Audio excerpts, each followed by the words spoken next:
కారణంగా ఈ శరీరంలో అనుభవం పొందే వాసన ఉంది. నిమిత్త కారణంగా ఆతర శరీరంలో నీ వాసనే వాళ్ళలో ఉండి పనిచేసి అనుభవం ఇచ్చేదిగా ఉంటుంది. కాబట్టి నీకంటే ఎవరు లేరు. నీ సంస్కారాలు ఉన్నప్పుడు నీలోని సంస్కారాలు అనుభవం పొందుతూ నీ సంస్కారాలే దాని వ్యతిరేక సంస్కారాలుగా మారి వాళ్ళలో చేరి వాళ్ళ ద్వారా నీకు రావాల్సిన అనుభవాలు వస్తాయి. అది తిట్టు కావచ్చు, కొట్టు కావచ్చు, ప్రేమ కావచ్చు. అన్యంగా ఎవరు లేరు. నువ్వు పుడుతూనే నువ్వు ఏ ఏ కర్మలు ఎవరి ద్వారా అనుభవించాలో ఆ కర్మని 2 భాగాలు చేసి ఇవ్వాల్సిన వాళ్ళందరికీ వాళ్ళలో పెట్టేసుకొని వచ్చావు. ఇప్పుడు నీ కర్మ ఏ రోజు అనుభవం వస్తుందో నీకు ఇవ్వాల్సిన వాళ్ళు ఒక్కొక్కళ్ళు వచ్చి నీకు ఇచ్చేస్తున్నారు. వాళ్ళు వేరే లేరు. సంస్కార ప్రకారంగా నీ కర్మే 2 భాగాలు. అక్కడ ఇచ్చేదిగా ఇక్కడ పుచ్చుకునేదిగా 2 అయింది. అలాగే అక్కడ వాళ్ళకు కూడా వాళ్ళ అనుభవం పొందడానికి వాళ్ళు పొందడానికి మీరు ఇచ్చేదిగా ఉన్నప్పుడు వాళ్ళకి మీ దాంట్లో పెట్టే వాళ్ళు వచ్చారు. నీ ద్వారా వాళ్ళ అనుభవం పొందుతున్నారు, వాళ్ళ ద్వారా నువ్వు పొందుతున్నావు. ఎవరెవరికి కావాలో ఆ కావాల్సింది ఎవరెవరు ఇవ్వాలో ఆ ఇచ్చే భాగాలు నువ్వే పనిచేసి వచ్చావు ఇక్కడికి. కాబట్టి వాళ్ళు ఏం చేసినా ఇప్పుడు నాకు ఇష్టం లేదంటే కుదరదు. నువ్వు ఇచ్చిందే ఇస్తున్నారు వాళ్ళకి. ఇంతే. కాబట్టి ఇది సమిష్టి వ్యవహారం. నా కోసం నేను అందరికీ ఇచ్చి వచ్చాను. ఎవరెవరి ద్వారా ఏది రావాలో వాళ్ళు ఇస్తున్నారు. మళ్ళీ వాళ్ళు కూడా నీ ద్వారా పొందాల్సింది నీ దాంట్లో పెట్టారు వాళ్ళు. అప్పుడు నువ్వు పోయి వాళ్ళకి ఇస్తున్నావు. ఎంతమంది పెట్టారో వాళ్ళందరికీ నువ్వు ఇస్తున్నావు. అందరూ నీ దాంట్లో కొంత పెట్టారు. వాళ్ళకు ఇవ్వడమే నీ పని. నీకు ఏది కావాలో నువ్వు అందరిలో పెట్టావు. వాళ్ళంతా వచ్చి నీకు ఇస్తావు.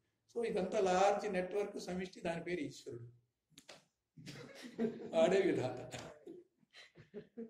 ఇష్ట ఎక్కడున్నాడో అంతా సమిష్టి. వాడి నాటకం. అనేక ఉపాధుల్లో ప్రతి సంస్కారాన్ని 2 భాగాలు చేసి ఇచ్చేవాళ్ళకి పుచ్చుకునే వాళ్ళని టకటక పెట్టేశారు. ఏ టైంకి ఎవరెవరు వస్తారో ఎవరికి ఏది ఇస్తారో వాడు ఆ పెట్టిన ప్రకారంగా వస్తారు, ఇచ్చుకుంటారు, పుచ్చుకుంటారు. పనికాగానే ఉపాధి పడిపోతుంది. ఇది జగన్నాటకం. ఇది ఈశ్వర విలాసం. ఇది సమిష్టి. ఇష్ట అసలు లేనే లేదు. సంస్కారాల ప్రకారమే అదే కరెక్ట్ అనే అజ్ఞానంలో ఉంది వెష్టి. సమిష్టికి పోతే అసలు వెష్టి లేదు. జిల్లెన్ కూడా అమ్మంటుంది, వెష్టి ఎక్కడైనా అంతా సమిష్టేగా. నువ్వెక్కడున్నావు అంతా వాడేగా. మాట కరెక్టే. అలా ఉండు, బయటపడు. అలా లేవనుకో అజ్ఞానం.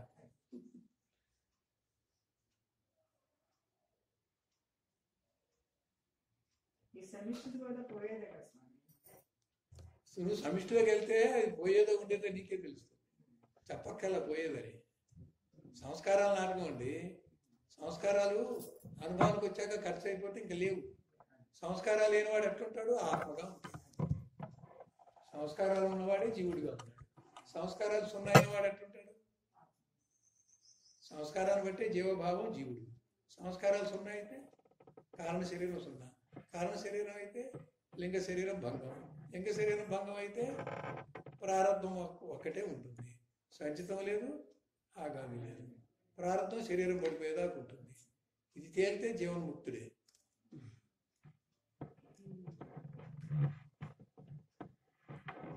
ఏ ఒక్కటి పట్టుకున్నా సారాంశం ముగ్గురు అక్కడికే.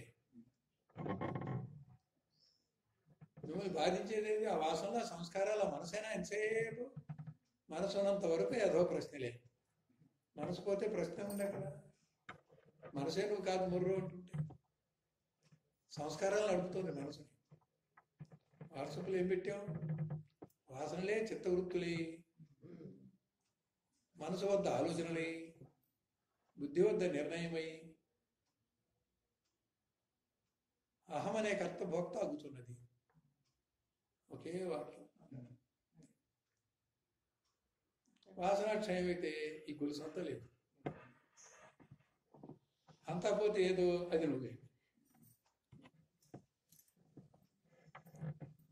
ఎట్లా దాటాలి? మళ్ళీ బండి కిందకి వెళ్ళి కింద పోతుంది. ఎట్లా దాటాలని అడిగారు. సరే అది కరెక్టే. ఎలా దాటాలి అన్నారు. ఎలా దాటాలంటే ఇక వాట్సాప్ అంతా కొన్ని రోజులు అందరూ పెట్టాలి, కానీ ఇక అదే పని 10 రోజులు ఎంత చెప్పినా తరగదు. దానికి 2-3 వాక్యాలు ఆన్సర్ లేదు, ఆయన పెట్టాడు అంతే. అంటే మీరు దాని అర్థం అంటే విచారణ చేయండి, మీరు అంతా చేసి ఎంత తోస్తే అంత పెట్టండి, మీ బుద్ధికి ఎంత తోస్తే అంత. ఏది పెట్టినా సమగ్రంగా సరిపోదు రిప్లై. ఎలా దాటాలి అనేది బాగా పరిస్థితితో అర్థమైంది. అది ఎలా దాటాలి అనే సమస్య మాత్రం అట్టయ్యింది. థియరీ అర్థం అవుతుంది, ప్రాక్టికల్ అదే ఎలా దాటాలి థియరీ ఉంది. ఆత్మగా ఎట్లా ఆ థియరీ ఉన్న వాళ్ళందరూ ఆ అక్కడ ఆగిపోయింది. ధర్మరాజుకి థియరీతో పాటు పాపం ప్రాక్టికల్ కావాలి. అబద్ధం ఆడకూడదని చెప్పాడు ద్రోణాచార్యుడు.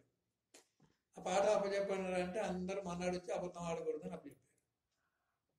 ధర్మరాజు చెప్పట్లా, ఏంటి నీకు పాట రాలేదంటే మాట్లాడు, చెప్పేదాకా పుడుతున్నాడు. మళ్ళీ 2వ రోజు రాలేదన్నాడు. 10 రోజులు దెబ్బలు తిన్నాడు. 11వ రోజు అర్థమైనాడు ఏంటంటే అబద్ధం ఆడకూడదు. ఆ మాట ఆ రోజు చెప్తే 10 రోజులు దెబ్బలు తినవు కదా అంటే, అబద్ధం ఆడకుండా ఉండగలగాలి కదా, ప్రాక్టికల్. అబద్ధం ఆడకుండా నేను ఉండగలను అని 10 రోజుల్లో నాకు నిర్ణయం అయింది. ఇప్పుడు అబద్ధం ఆడరాదు అని నేను చెప్పాను, నాకు పాఠం వచ్చింది. ధర్మరాజుకి పాఠం వచ్చిందంటే అయిందనే లెక్క, మిగతా వాళ్ళకి పాఠం వచ్చిందంటే ప్రాక్టికల్ లేదని.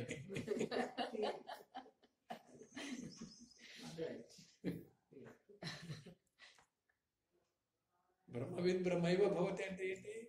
బ్రహ్మని కూలంకషంగా తెలుసుకునేవాడు బ్రహ్మమే అవుతాడు. అవ్వలేదంటే తెలుసుకోలేదని అర్థం, తెలుసుకుంటే అయినట్టే.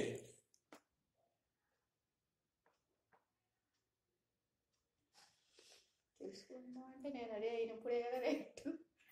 అయ్యి కూడా అయ్యానా లేదా మరి సంశయం. అదేగా మన సంశయం అంటే అక్కడే. అయ్యారు లేదా మేము చదువుతాం, మీకు ఎందుకు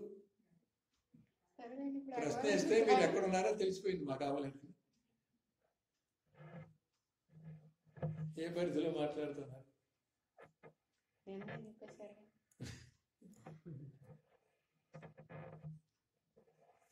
ప్రయాణం ద్వైతం దాకా రావడం ఉండదు. అసలు స్టార్టింగ్ లోనే అద్వైత నిర్ణయంగా ప్రయాణం చేయండి. నా మాట ఏంటంటే ద్వైతం దాకా వచ్చి తర్వాత అద్వైతానికి వెళ్తాం కాదు. బోధ అట్లాగే వెళ్ళింది ఇంతకాలం, ఇంకా బోధన పక్కన పెట్టండి, తెలిసింది కదా విషయం. ఇప్పుడు మీ సాధన ప్రతి లక్ష్యము అద్వైత నిర్ణయంగా పోవాలి. ముందు ద్వైత నిర్ణయంగా పోతే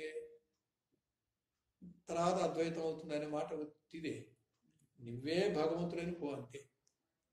భగవంతుడి కృప, భగవంతుడి సాక్షాత్కారం, భగవంతుని దర్శనం, ఈ మాటలన్నీ వద్దు అసలు.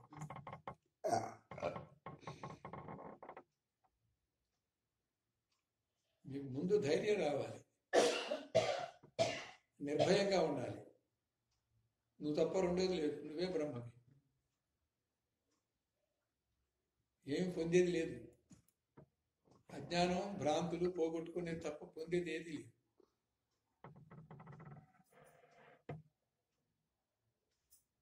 పిసరంత భ్రాంతి మిగలకుండా పోగొట్టుకుంటే అది నువ్వు అయ్యి ఉంటావు. అయినవాడే అవుతాడు, కానివాడు ఎప్పటికీ అవడు. మీరు బ్రహ్మాన్ని గురువు గారు అన్నారంటే మీరు అయ్యే ఉన్నారు కాబట్టి అవ్వండి అంటున్నారు. అవడం అనేది లేదు, భ్రాంతిలో కాలేదనేది ఉంది. ఆ భ్రాంతి రహితం చేసుకోండి అంతే. భ్రాంతి రహితంలో భాగంగా భ్రాంతి ఎందుకు పోవట్లేదు? అజ్ఞానం దట్టంగా ఉంది, తాదాత్మ్యత ఉంది, సంసారం ఉంది, బంధం ఉంది, ఆరాట పోరాటాలు ఉన్నాయి, టెన్షన్లు ఉన్నాయి. అనుకుంటే మీకు లేవా? మీకు లేవా?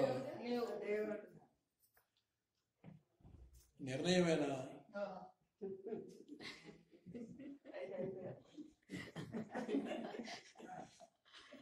మరి నిర్ణయం ఎత్తి ప్రశ్న ఎందుకు వచ్చింది? తలుపులు వేసుకుంటున్నారంటారు, తలుపులు వేసుకుని తీసుకుని ఏమి తెలియబట్టాలి. కొన్ని నిజంగా తెలియబడిన స్టేజ్ ఒకటి ఉందని తెలుసా? తెలియబడిన స్టేజ్లు చాలానే కనిపిస్తాయి. చాలా ఎందుకుంటే ఒకటే ఉంటుంది, అది చాలా సార్లు ఉంటుందేమో కానీ చాలా సార్లు అంతేగాని ఒకటే అది. ఆ, మరి నిర్విషయానందం పొందుతున్నారా? ఆత్మానందం తర్వాత. అన్ని పోయినాయిగా, నిర్విషయానందం ఉందా? అది నాకు తెలియదు, అది తెలియదు. ఏమో నాకు ఆనందంగానే కనబడుతున్నారు. అంటే దుఃఖము లేదు, బాధ లేదు. అదే నిర్విషయానందం. ఆనందం అంటే గంతులేసే ఆనందం కాదు. బ్రహ్మానందం గంతులేనివ్వదు, నిరతిశయం, పొంగులేనిది, ఉద్వేగం లేనిది, ఉత్సాహం లేనిది, సాఫ్ట్గా ఉండేది, నిశ్చలంగా ఉండేది. దాని పేరు ఆనందం. గంతులేసేది ఆనందం కాదు. ఆనందం ఎక్కువపోయి గుండె ఆగిపోయి ఆనందం కాదు. బ్రహ్మానందం గుండె ఆపదు. సంతోషం ఎక్కువైతే కొంతమంది గుండె ఆగిపోతుంది. బ్రహ్మానందం అటువంటిది కాదు.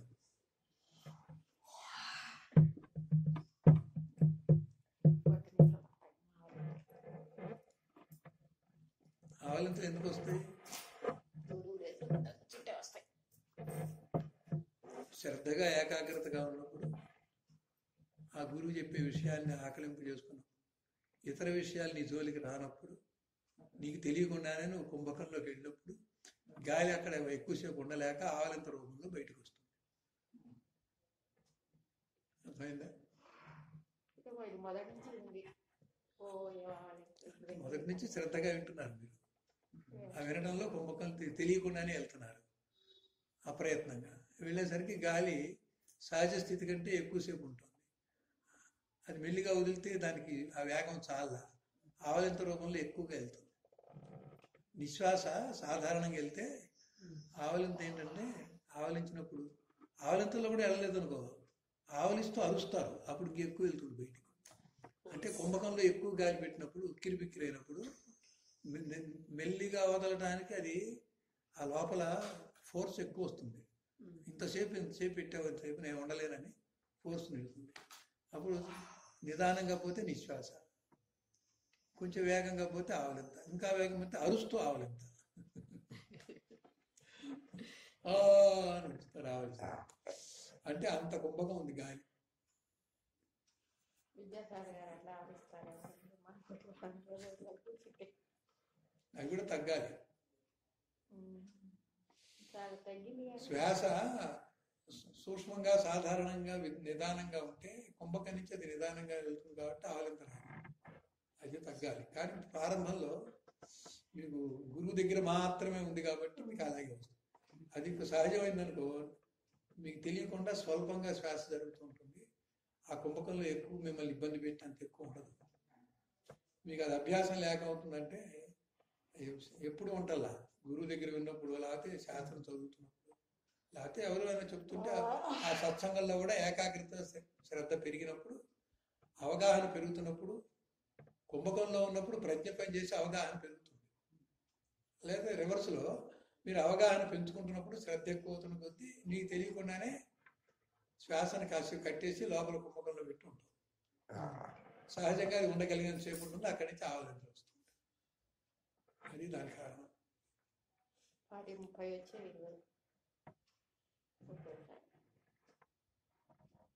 మొదట్లోనే ఉద్వేగము దుఃఖం వచ్చింది. ఇప్పుడు ఆవలింతలు వస్తుంది, అవి కూడా పోవాలి. ఇప్పుడు అసలు ఆవలింతలు తగ్గాయండి, ఇవాళే వస్తున్నాయి. ఇవాళ మీరు 4 వాతలు పెట్టాను కదా, అందుకు శ్రద్ధగా పెట్టాను.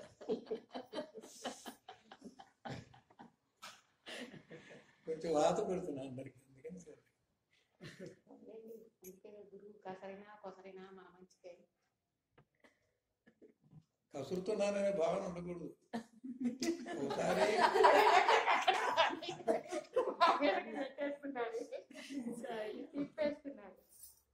అంటే ఇంకా మీరు కసురుతున్నారు అనే మాట వచ్చిందనుకో ఇంకా ఎక్కలేదు.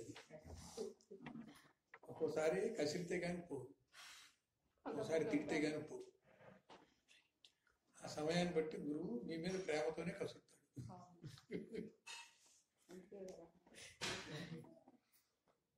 మమ్మల్ని మీరు విజయాన్ని చేసుకోవాలంటే అక్కడ ఎక్కడ ఉన్నామో మీరు ఏదో ఒకటి చూపిస్తేనే.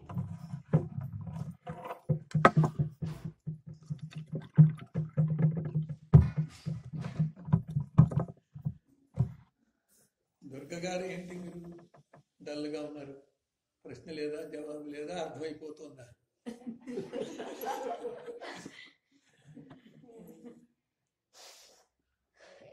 సరోజిని గారా మీరు?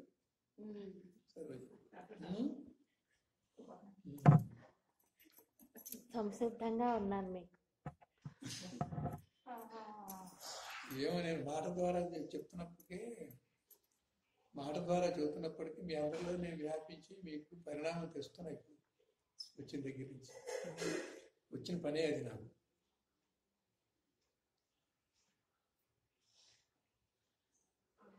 సంధి ఉన్నప్పుడు కసురుతున్నాను, సంధి ఇవ్వాలి, అడుగుతున్నాను, ఇవ్వకపోతేను కసిరితే అదే వస్తుంది సంధి. గద్దిస్తే వస్తుంది.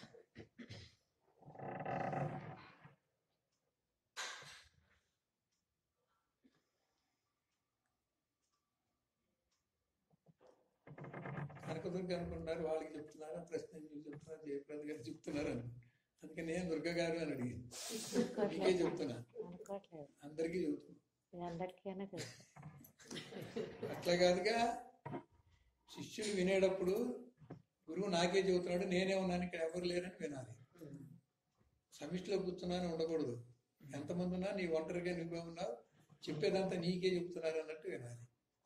అలా వింటలేదని తెలిసి పేరు పెడుతున్నాను.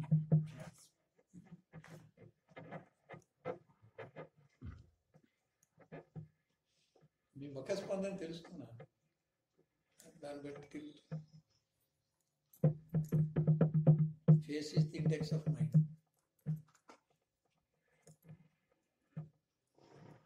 ఇందులో సైకాలజీ అన్ని ఉన్నాయి, ఒకటే. ఎవ్రీథింగ్ చైతన్యం. దేనికి లింక్ లేకుండా లేదండి.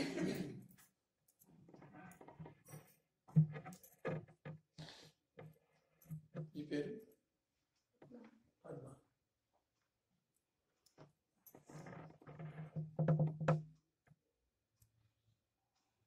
వివేక్ చూడమని చెప్పుకుంటున్నారా? ఫోన్లో వింటున్నా, మీరు చెప్పేది వింటున్నాం. నేను ఫోన్లో చెప్తారు కదా. ఫోన్లో వింటున్నాను. నా ప్రశ్న నాకు అర్థమైంది.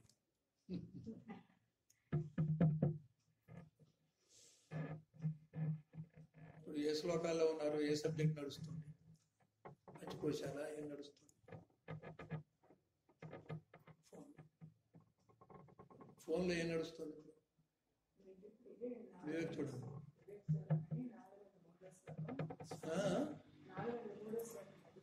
నేను చెప్పేది కాదండి, నేను చెప్పేది మళ్ళీ మీరు వేరే చెప్పుకుంటున్నాను.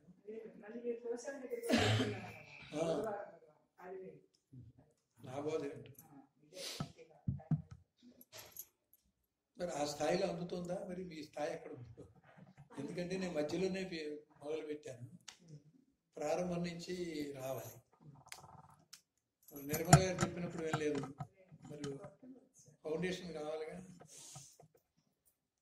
పునాది కావాలి. ఇప్పుడు మీ క్లాసు లేదు కదా, ఇప్పుడు మరి వెనక్కి వచ్చి చెప్పుకుంటున్నాను.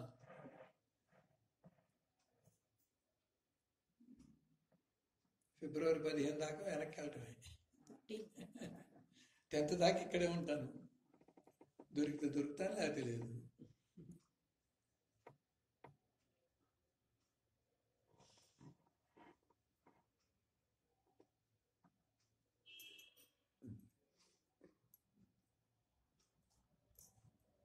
మీకు మైల్ లేదంటే దొరుకుతా,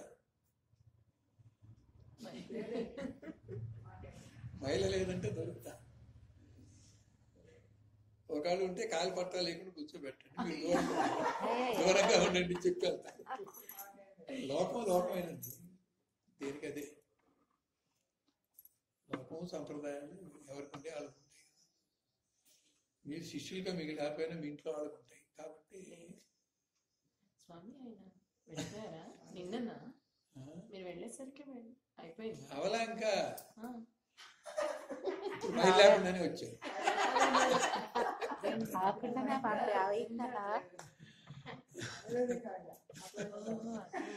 మైల్ లేకుండానే వచ్చాం. ఈసారి మైల్తో రావడానికి మీరు పర్మిషన్ ఇస్తే వస్తానంటున్నారు. అయ్యో. ఓ 2 రోజులు అయిపోయిన తర్వాత వాళ్ళు కర్మ ఎప్పుడో మొదలు పెడతారు. లేకపోతే చేసినా కానీ నేను వెళ్లకుండా సరిపోతుంది.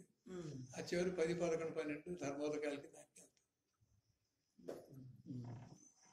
10, 11, 12 వైకుంఠ సమారాధన. మేము లెక్కేసుకొని వచ్చాం. బ్యాగులు కూడా 2 బ్యాగులు తెచ్చాం. ఓకే. అంటు బ్యాగు, అంటులేని బ్యాగు. అంటులేని బ్యాగ్ కడగా పెట్టాం. అంటున్న బ్యాగులు 2 జతలు వేసుకున్నాం. ఇంకా దాంతో తిరుగుతాం, దాన్ని మారుస్తుంటాం. స్నానాలు, పానాలు, తడుపు అంతా అయిపోయాక అంటులేని ప్రాంతం మళ్ళీ ఉపదేశాలు, పంచలు, గించలు అన్నీ ఉంటాయి.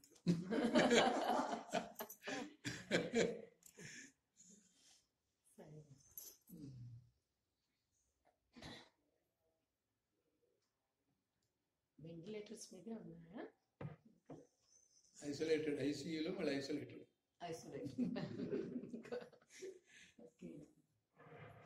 ఏం లేదు, ఇట్లా తీస్తాడు, పోతాడు. అది ఇట్లా బతికి బట్ట కట్టేది ఏం లేదు అసలు. బతికినా ఉపయోగపడేది కూడా లేదు, తనకు తాను కూడా. మనం ట్రీట్మెంట్ రిడక్షన్ చేస్తే చాలు. డబ్బుల కోసం చేస్తాం, మనం ఏం చేయలేము. డాక్టర్ గది ఖాళీ కావాల్సి వస్తే వాళ్ళు పంపించేస్తారు. పేషెంట్ వెయిటింగ్ లిస్ట్లో ఉంది. ఎవరు లేకపోతే మరి దీంతోనే సొమ్ము చేసుకుంటారు.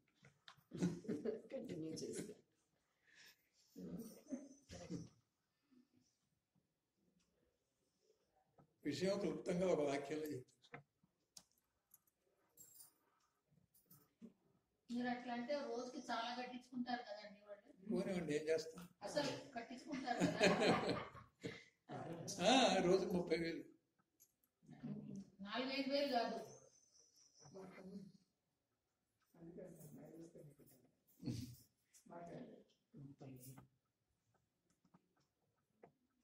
మందు మాకూరు అన్నీ అంతా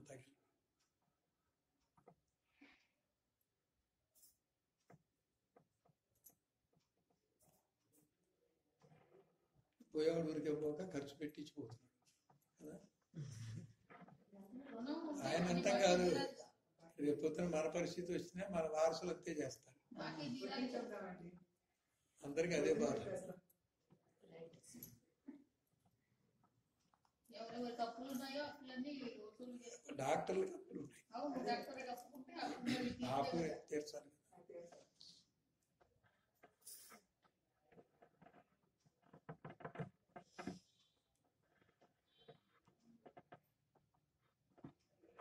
వాడికి అప్పులేందే నీ సొమ్మాడు కోరుతున్నాడంటే అప్పున్నాడు అన్నమాట.